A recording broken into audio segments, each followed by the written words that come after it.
Hello दोस्तों। आज की कहानी है सूनी मांग का दर्द। कहानी अच्छी लगे तो लाइक कमेंट अवश्य करें। आपका एक लाइक एक कमेंट हमें बहुत मोटिवेट करता है। कितने वर्षों बाद आज किसी ने उसके नाम की टेर दी थी। उसके हाथ आटे से सने हुए थे, इसीलिए वहीं से उसने नौकरानी को आवाज दी, चंपा देख कौन आया है। थोड़ी ही देर में चंपा उसके पास आकर बोली, ताई जी, कोई तरुण आए हैं। तरुण? वह हतप्रभ रह गई। शरीर में एक सिरहन सी दौड़ गई। उसने फिर पूछा, तरुण की अरुण? कुछ ऐसा ही नाम बताया बाई जी। वह उठकर रह गई। लंबी आह भरकर उसने सोचा, बड़ा अंतर है तरुण व अरुण में। एक वह जो उसके रोम रोम में समाया हुआ है, और दूसरा वह जो बिल्कुल अनजान है। फिर सोचा, अरुण ही होगा। तरुण नाम का कोई व्यक्ति तो उसे जानता ही नहीं। यह ख्याल आते ही उसका रोम रोम पुलकित हो उठा।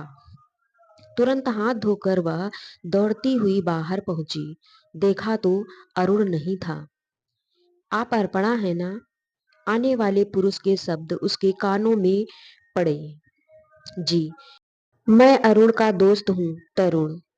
मन में तो उसके आया, कह दे कि तुमने ऐसा नाम क्यों रखा जिससे अरुण का भ्रम हो, लेकिन प्रत्यक्ष में होठों पर मुस्कुराहट बिखेरते हुए बोली, आइए अंदर बैठिए, चाय तो लेंगे। और बिना उसके जवाब की प्रतीक्षा किए अंदर चली गई। चाय की केतली गैस पर रखी तो यादों का उफान फिर उफन गया। कैसा होगा अरुण? उसे याद करता भी है, जरूर करता होगा, तभी तो उसने अपने दोस्त को भेजा है। कोई खबर तो लाया ही होगा। तभी चाय उफन गई। उसने जल्दी गैस बंद की और चाय लेकर बैठक में आ गई। आपने व्यर्थ कष्ट किया, मैं तो चाय पी कर आया था। कष्ट कैसा? आप पहली बार तो मेरे घर आए हैं। तरुण चुपचाप चाय की चुस्कियां भरने लगा। उसकी खामोशी अर्पणा को अंदर से बेचैन कर रही थी कि कुछ बताए भी। कैसा है अरुण? कहाँ है? कैसे आना हुआ? यही हाल तरुण का था। बोलने को बहुत कुछ था, लेकिन बात कहाँ से शुरू की जाए, तरुण कुछ सोच नहीं पा रहा था। आखिर अर्पणा ने ही खामोशी तोड़ी। अरुण कैसा है? उसका एक्सीडेंट हो गया है। क्या? अर्पणा की चीख ही निकल गई। अभी 2 हफ्ते पहले वह फैक्ट्री से घर जा रहा था कि अचानक उसकी कार के सामने एक बच्चा आ गया। बच्चे को बचाने के लिए उसने जैसे ही कार दाईं ओर मोड़ी कि उधर से आते ट्रक से एक्सीडेंट हो गया।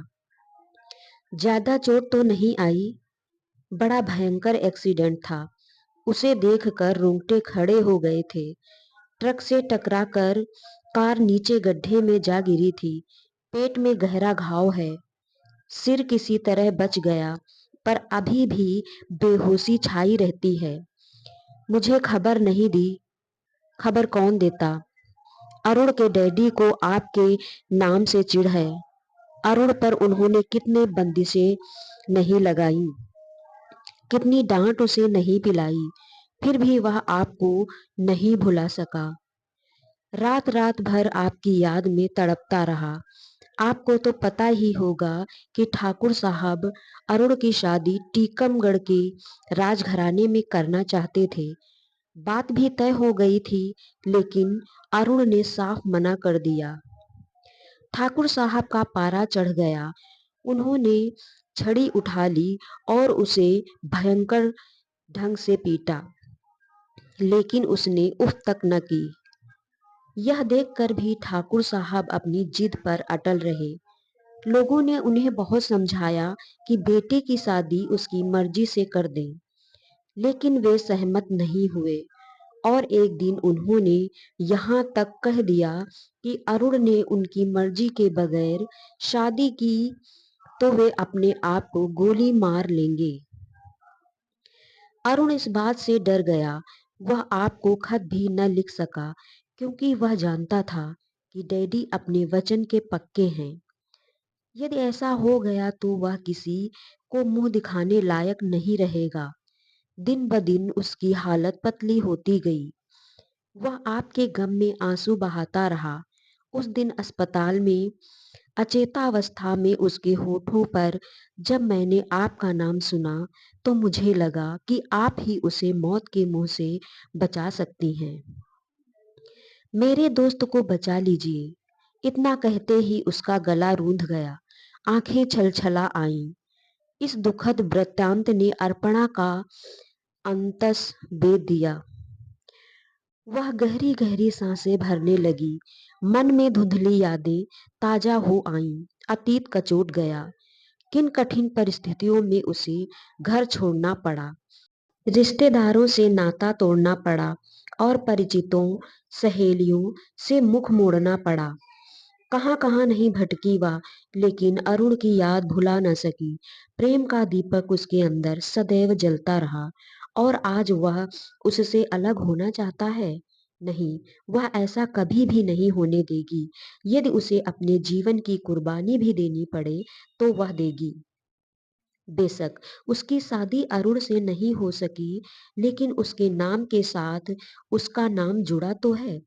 यह सोचते ही उसकी आंखें छलछला आईं। तभी खामोशी को तोड़ता हुआ तरुण बोला, अच्छा अर्पणा जी, चलता हूँ। आज ही शाम को छतनपुर जाना है। आप तैयार रहिएगा। वह चुप ही रही। हाँ ना, उसके मुख से कुछ नहीं निकल सका और तरुण हवा के तेज झोंके सा बाहर निकल गया। अतीत की परछाइयों ने उसे फिर समेट लिया। एक एक लम्हा उसे कुरेदता गया। कॉलेज के दिनों में उसका साथ अरुण से हुआ था। अरुण उसकी कक्षा का मेधावी छात्र था। दोनों की सीट पास पास थी, इसीलिए उनमें अक्सर किसी विषय पर बहस हो जाया करती थी। अरुण के तर्क इतने सटीक होते थे कि वह परास्त हो जाती। हार की पीड़ा उसके अंदर झटपटाती रहती। वह पूरी कोशिश कर मजे तर्क उसके सामने रखती, लेकिन वह उतनी ही कुशलता से उसके तर्क काट देता। तर्क वितर्क का यह सिलसिला प्रेम में परिणित हो गया। दोनों घंटों बातों में मशगूल रहते और अपने प्रेम के इंद्रधनुषी पुल बनाते। कॉलेज के कैंपस से लेकर चौक चौराहों तक यह प्रेम जोड़ी चर्चित हो गई। अर्पणा के पिता हरिशंकर उपाध्याय धार्मिक विचारों के थे। वे अध्यापक थे। उनके एक ही संतान थी, अर्पणा, और उसे वह उच्च से उच्च शिक्षा दिलाना चाहते थे। लेकिन बेटी के जमाने के साथ बदलते रंगों ने उन्हें तोड़कर रख दिया। उन्होंने अर्पणा को समझाते हुए कहा, बेटी, अपनी सीमा में रहो, जैसे इस परिवार की लड़कियां रहती हैं। तुम्हारा इस तरह ठाकुर के लड़के के साथ घूमना मुझे बिल्कुल पसंद नहीं। पिताजी, मैं उससे शादी करना चाहती हूँ, अर्पणा ने जवाब दिया। चुप नादान, तेरा रिश्ता उससे कैसे हो सकता है? वह क्षत्रिय है, हम ब्राह्मण हैं। लेकिन पिताजी, वह मुझसे शादी करने को तैयार है। उसके मानने से क्या होगा? जब तक कि उसके परिवार वाले न माने। वह बहुत बड़े आदमी हैं बेटी, उन्हें यह रिश्ता कभी मंजूर नहीं होगा। तब हम कोर्ट में शादी कर लेंगे। चुप बेशर्म, वह गुस्से से आग बबूला हो गए। जा, चली जा मेरी आंखों के सामने से, वरना। यही हाल अरुण का था। जब उसके डैडी सूर्यभान सिंह को इस बात का पता चला तो वे क्रोध से पागल हो गए।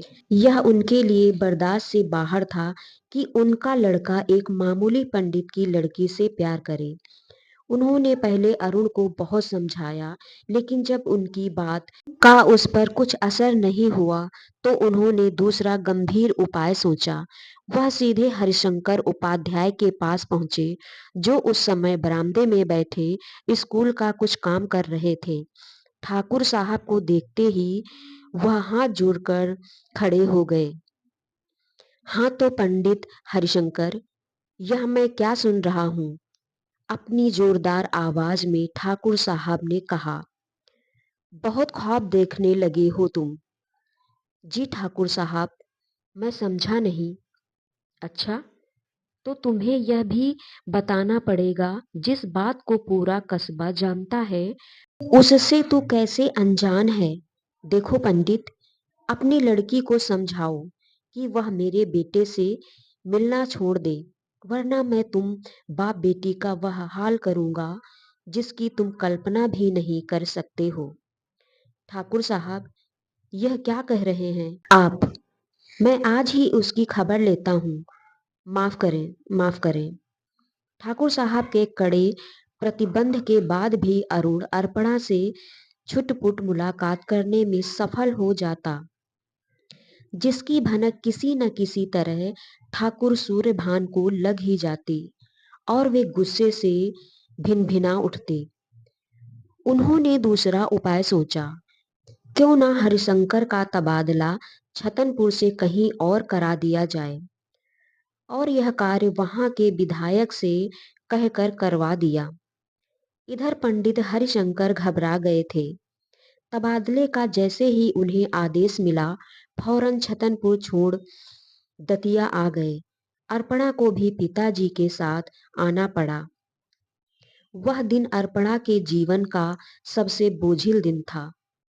जब बिना अरुण से मिले उसे दतिया आना पड़ा। जुदाई के सौ तीर उसके दिल में चुभ गए थे।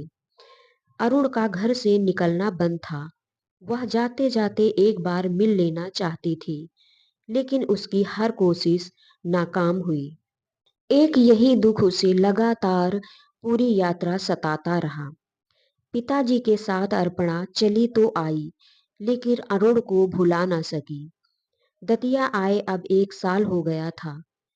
उस दौरान अरुण की उसे कोई खबर नहीं मिली। पढ़ाई भी उसकी बंद हो गई। पिताजी को उसकी शादी करने की जल्दी थी। मास्टर हरिशंकर ने एक अच्छा घर देखकर अर्पणा की सगाई बिना उससे पूछे ही कर दी। यह पता चलते ही उसने शादी करने से इनकार कर दिया कि वह शादी करेगी तो सिर्फ अरुण से।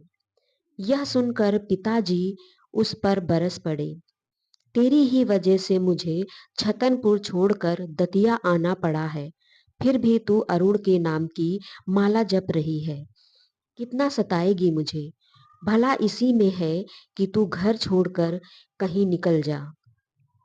ऐसा मत कहिए पिताजी। अर्पणा गिड़गिड़ा पड़ी।